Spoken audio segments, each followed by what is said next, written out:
नमस्कार दोस्तों, मैं हूं विवेक वर्मा और वर्मा स्टोरीज में आपका एक बार फिर से दिल की गहराइयों से स्वागत है।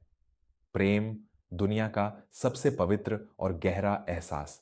आज के इस भौतिकवादी दौर में लोग रूप, रंग और दौलत देखकर प्रेम का सौदा करते हैं। लेकिन क्या आप जानते हैं कि इस पूरे ब्रह्मांड का सबसे पहला और सबसे महान प्रेम ग्रंथ किसने लिखा था? एक ऐसा प्रेम जहां कोई स्वार्थ नहीं था, जहां एक परम वैरागी को पाने के लिए एक सुकोमल राजकुमारी ने अपने शरीर को भस्म कर देने वाली तपस्या की थी।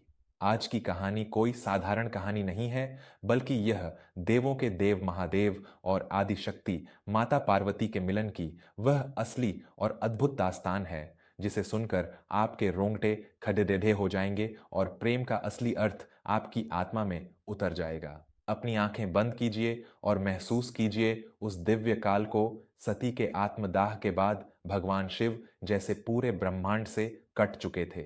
सती के वियोग ने शिव के भीतर के वैराग्य को उसकी चरम सीमा पर पहुंचा दिया था। जो शिव पूरे संसार का आधार थे, वे खुद को कैलाश की बर्फीली गुफाओं में बंद करके एक अनंत और अत्यंत गहरी समाधि में लीन हो गए। उन्हें ना दिन का भान था, ना रात का। उनके लिए सृष्टि जैसे रुकसी गई थी। उनके कंठ में हलाहल विष था और हृदय में सती के बिच्छेदने की पीड़ा। लेकिन जब परमपिता ही समाधि में चले जाएं, तो इस नश्वर सृष्टि का क्या होगा?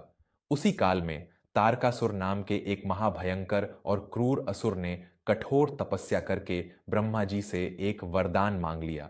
वरदान यह था कि उसकी मृत्यु केवल और केवल भगवान शिव के पुत्र के हाथों ही हो सकती है। तारकासुर बहुत चतुर था। वह जानता था कि शिव तो परम वैरागी हो चुके हैं। सती के वियोग में वे कभी दूसरा विवाह नहीं करेंगे, और जब विवाह ही नहीं होगा तो पुत्र कहां से होगा? इस अजेय वरदान के अहंकार में तारकासुर ने तीनों लोकों में हाहाकार मचा दिया। उसने स्वर्ग पर कब्जा कर लिया और देवताओं को बंदी बना लिया। देवता त्राहि त्राहि कर उठे। सब मिलकर भगवान विष्णु के पास वैकुंठ पहुंचे।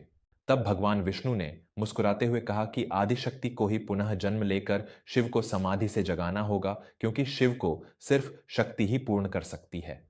देवताओं की प्रार्थना सुनकर आदिशक्ति ने पर्वतराज हिमालय और रानी मैनावती के घर एक अत्यंत तेजस्विनी और सुंदर कन्या के रूप में जन्म लिया। क्योंकि वे पर्वतों के राजा की पुत्री थीं, इसलिए उनका नाम पार्वती रखा गया। पार्वती कोई साधारण कन्या नहीं थीं, वे साक्षात माता सती का ही पूर्ण अवतार थीं। बचपन से ही पार्वती के मन में महादेव के प्रति एक ऐसा अगाध प्रेम था जिसे शब्दों में नहीं बांधा जा सकता था। वे बचपन में खेल खेल में भी मिट्टी के शिवलिंग बनाती और घंटों उनसे बातें करती। महलों की सुख सुविधाओं के बीच भी उनका मन केवल कैलाश की उन बर्फीली चोटियों पर भटकता रहता था। जब पार्वती विवाह योग्य हुई, तो एक दिन देवर्षि नारद पर्वतराज हिमालय के महल में पधारे।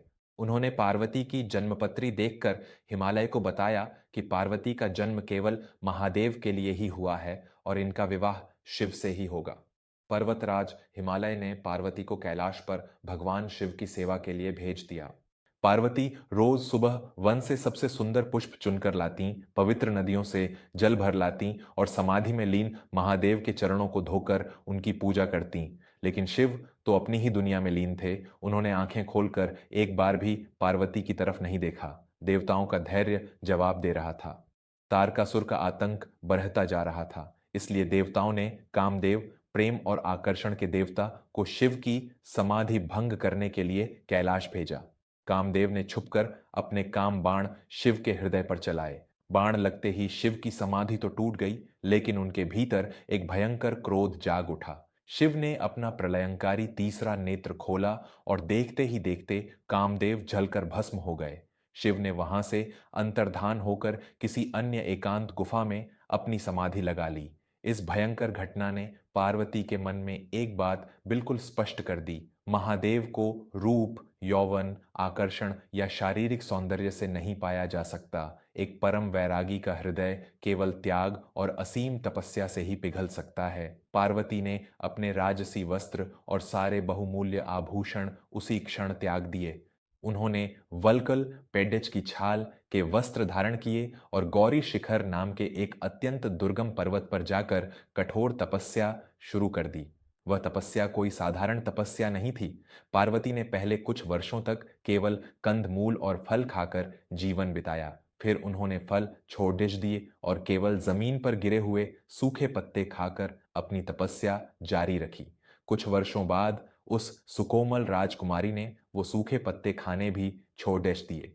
जब उन्होंने पत्ते पर्ण खाने भी छोड़ दिए तो पूरे ब्रह्मांड में उनका नाम अपर्णा पड्डेज गया। चारों तरफ बर्फीली आंधियां चलती, कड कद्दाती ठंड होती या जेठ की तपती दोपहर। पार्वती एक कठोर शिला पर बैठकर आंखें बंद किए केवल ओम नमः शिवाय का अखंड जाप करती रहती। उनका कोमल और स्वर्ण जैसा शरीर सूखकर कांटा हो गया। उनकी तपस्या की अग्नि इतनी तेज हो गई कि स्वर्ग लोक तक उसका ताप पहुंचने लगा और पूरी सृष्टि कांपने लगी। पार्वती के इस कठोर तप को देखकर सप्तर्षि उनके पास आए। वे पार्वती के प्रेम की परीक्षा लेना चाहते थे। हे राजकुमारी, तुम किस अज्ञानता में पड्डी हो? जिस शिव के लिए तुम अपनी जान दे रही हो वो तो एक दिगंबर निर्वस्त्र रहने वाला अघोरी है। वो श्मशान की राख मलता है, उसके गले में विषैले सांप लटकते हैं और उसके पास रहने को एक घर तक नहीं है। तुम भगवान विष्णु से विवाह क्यों नहीं कर लेती? वो सर्वगुण संपन्न है और तुम्हें वैकुंठ की रानी बनाकर रखेंगे। पार्वती मुस्कुराई। उनकी कमजोर काया में भी एक दिव्य चमक और अटूट विश्वास था। हे अर्षिवरों, आप लोग ज्ञानी होकर भी अज्ञानियों जैसी बात कर रहे हैं। मेरा प्रेम कोई व्यापार नहीं है कि मैं लाभ और हानि देखकर अपना जीवन साथी चुनूं। शिव मेरे रोम रोम में बसते हैं, वो मेरी आत्मा है। अगर मैं विवाह करूंगी तो केवल और केवल महादेव से, अन्यथा मैं जीवन भर इसी शिला पर तपस्या करते हुए अपने प्राण त्याग दूंगी। मेरा निश्चय हिमालय से भी अधिक अटल है। सप्तर्षियों ने पार्वती की इस अनन्य भक्ति को प्रणाम किया और महादेव को जाकर बताया कि पार्वती का प्रेम अचल और अत्यंत पवित्र है। लेकिन भगवान शिव तो शिव हैं, वे इतनी आसानी से कैसे मान जाते? वे स्वयं पार्वती की आखिरी परीक्षा लेने के लिए एक युवा ब्रह्मचारी का रूप धारण करके पार्वती के आश्रम में पहुंचे। ब्रह्मचारी के चेहरे पर एक अद्भुत तेज था। पार्वती ने उन्हें अतिथि मानकर उनका सत्कार किया। ब्रह्मचारी ने पूछा, हे देवी, तुम इतनी सुकुमार हो, तुम इस दुर्गम और भयंकर वन में किसकी तपस्या कर रही हो? तुम्हारे जैसी राजदुलारी को तो किसी सुखद महल में होना चाहिए। पार्वती ने बहुत ही शालीनता से उत्तर दिया, हे ब्रह्मदेव, मैं देवों के देव महादेव को पति रूप में पाने के लिए यह तप कर रही हूं। यह सुनते ही ब्रह्मचारी जोर जोर से हंसने लगा। उसकी हंसी में एक गहरा व्यंग्य था। तुम पागल हो गई हो देवी। कहाँ तुम जैसी चंद्रमुखी और कहाँ वो तीन आंखों वाला भूत प्रेतों के साथ नाचने वाला अघोरी, जिसके न माता पिता का पता है, न जिसकी कोई उम्र है, न कोई कुल है, जो भस्म रमता है और नंदी बैल पर घूमता है। उसे विवाह करके तुम्हें क्या सुख मिलेगा? वो तो एक भिखारी है, तुम्हें भी अपने साथ श्मशान में ही रखेगा। ये सुनते ही पार्वती की आंखों में क्रोध की ज्वाला भद्दक उठी। उनका असीम धैर्य टूट गया। रुक जाइए, आप मेरे अतिथि हैं, इसलिए मैं आपका सम्मान कर रही हूं, लेकिन महादेव के लिए आपके मुंह से निकला एक भी अपशब्द अब मैं बर्दाश्त नहीं करूंगी। जो लोग बाहरी सुंदरता, दौलत और भौतिक सुखों के पीछे भागते हैं, वे मेरे शिव को कभी नहीं समझ सकते। वो निर्धन जरूर दिखते हैं, लेकिन वो इस पूरे ब्रह्मांड के स्वामी हैं। वो भस्म इसलिए लगाते हैं क्योंकि वो इस संसार की नश्वरता का प्रतीक है। आप अज्ञानी हैं जो भगवान शिव के असली और अनंत स्वरूप को नहीं जानते। कृपया आप इसी क्षण यहाँ से चले जाइए, अन्यथा मैं स्वयं यह स्थान छोड़ डाल दूंगी। पार्वती ने अपना मुंह फेर लिया और ब्रह्मचारी से दूर जाने लगी। लेकिन तभी एक अद्भुत और अलौकिक घटना घटी। उस ब्रह्मचारी का रूप बदलने लगा। उस स्थान पर एक अत्यंत दिव्य प्रकाश फैल गया। डमरू की ध्वनि से पूरा हिमालय गूंज उठा। पार्वती ने मुद्द कर देखा तो उनके प्राण जैसे उनके शरीर में लौट आए। सामने कोई और नहीं बल्कि साक्षात त्रिलोकीनाथ भगवान शिव अपने असली, दिव्य और अत्यंत सौम्य स्वरूप में खड़े आए थे। उनके माथे पर चंद्र चमक रहा था, जटाओं में गंगा बह रही थी और उनके चेहरे पर पार्वती के लिए अथाह और अनंत प्रेम था। शिव की आवाज में एक ऐसी मधुरता थी जो सारे ब्रह्मांड को शांत कर दे। हे पार्वती, तुमने मुझे जीत लिया। तुम्हारी निस्वार्थ भक्ति और इस अकल्पनीय तपस्या ने मेरे वैराग्य की सबसे मजबूत दीवारों को तोड़ ढा दिया है। आज से मैं तुम्हारी तपस्या के अधीन हूं। मैं तुमसे विवाह करने के लिए पूर्ण रूप से तैयार हूं। पार्वती की आंखों से प्रेम और खुशी के आंसू बहने लगे। उन्होंने भगवान शिव के चरणों में अपना शीश झुका दिया। उनकी हजारों सालों की तपस्या आज सफल हो गई थी। एक वैरागी ने अपने प्रेम को स्वीकार कर लिया था। भगवान शिव ने पर्वतराज हिमालय के पास विवाह का प्रस्ताव भेजा। राजा हिमालय और रानी मैनावती की खुशी का कोई ठिकाना नहीं था। उन्होंने पूरे राज्य को सजा दिया। और फिर आया वो पावन दिन जिसका पूरे ब्रह्मांड को सदियों से इंतजार था, शिव और पार्वती का विवाह।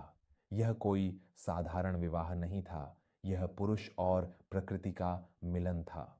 भगवान शिव की बारात जब कैलाश से निकली तो वह अपने आप में एक ऐसा नजारा था जो ना कभी पहले देखा गया था और ना भविष्य में कभी देखा जाएगा। उस बारात में सिर्फ रूपवान देवता ही नहीं थे, बल्कि दानव, यक्ष, गंधर्व, भूत, प्रेत, पिशाच और दुनिया के सारे अजीबोगरीब जीव शामिल थे। शिव के शरीर पर श्मशान की भस्म थी, गले में सांपों की माला थी और वे नंदी पर सवार थे। शिव ने दिखा दिया कि वो सिर्फ सुंदरता और देवताओं के नहीं, बल्कि उन सबके हैं जिन्हें यह दुनिया बदसूरत मानकर ठुकरा देती है। जब यह अनोखी बारात हिमालय के द्वार पर पहुंची तो शिव के इस भयंकर अघोरी रूप और उनके भूत प्रेतों को देखकर रानी मैनावती मूर्छित होकर गिर पड़ी। होश में आने पर मैनावती रोते हुए बोली, मैं अपनी सुकोमल और सुंदर पुत्री का विवाह इस भस्म रमाए हुए अघोरी से कभी नहीं होने दूंगी। मेरी बेटी महलों की रानी है, वो इस श्मशानवासी के साथ कैसे रहेगी। तब माता पार्वती ने भगवान शिव से प्रार्थना की कि वे अपनी सास की चिंता दूर करें। पार्वती की प्रार्थना सुनकर भगवान शिव ने अपना वह प्रलयंकारी रूप त्याग दिया और चंद्रशेखर का अत्यंत मनमोहक और अलौकिक रूप धारण किया। उनके इस रूप को देखकर करोड़ों कामदेवों का सौंदर्य भी फीका पड्डीडीएच गया। रानी मैनावती और पर्वतराज हिमालय शिव के इस रूप को देखकर मंत्रमुग्ध रह गए और उन्होंने खुशी खुशी अपनी पुत्री का हाथ शिव के हाथों में सौंप दिया। जब शिव और पार्वती ने अग्नि के 7 फेरे लिए तो स्वर्ग से देवताओं ने पुष्पों की भारी वर्षा की। भगवान विष्णु और ब्रह्मा जी ने इस पावन विवाह को संपन्न कराया। पूरा ब्रह्मांड इस महामिलन का साक्षी बना। माता पार्वती ने यह साबित कर दिया कि सच्चा प्रेम कोई क्षणिक आकर्षण नहीं है, बल्कि यह एक ऐसी कठोर साधना है जो साक्षात भगवान को भी धरती पर उतरने के लिए विवश कर देती है। शिव का वैराग्य और पार्वती का अनुराग मिलकर एक हो गए। इसी महामिलन से आगे चलकर कार्तिकेय मृगण का जन्म हुआ, जिन्होंने अपने पिता के तेज से उस अजेय तारकासुर का वध करके तीनों लोगों को उसके खौफनाक आतंक से मुक्त किया। तो दोस्तों, ये थी शिव और पार्वती के मिलन की वो असली और अत्यंत पावन कहानी। यह कथा हमें सिखाती है कि जहाँ सच्चा प्रेम, निस्वार्थ भाव और अटूट विश्वास होता है, वहाँ दुनिया की कोई भी ताकत आपको आपकी मंजिल से दूर नहीं कर सकती। प्रेम वो नहीं जो आसानी से और केवल रूप देखकर मिल जाए। प्रेम वो है जिसके लिए आप खुद को तपाने के लिए तैयार हों और सामने वाले के हर रूप को हृदय से स्वीकार करें। मैं हूं आपका दोस्त विवेक वर्मा। मिलूंगा आपसे बहुत जल्द अगली कहानी में एक नए जज्बात और एक नई आध्यात्मिक ऊर्जा के साथ। तब तक के लिए अपने जीवन में प्रेम, त्याग और भक्ति को बनाए रखें। धन्यवाद।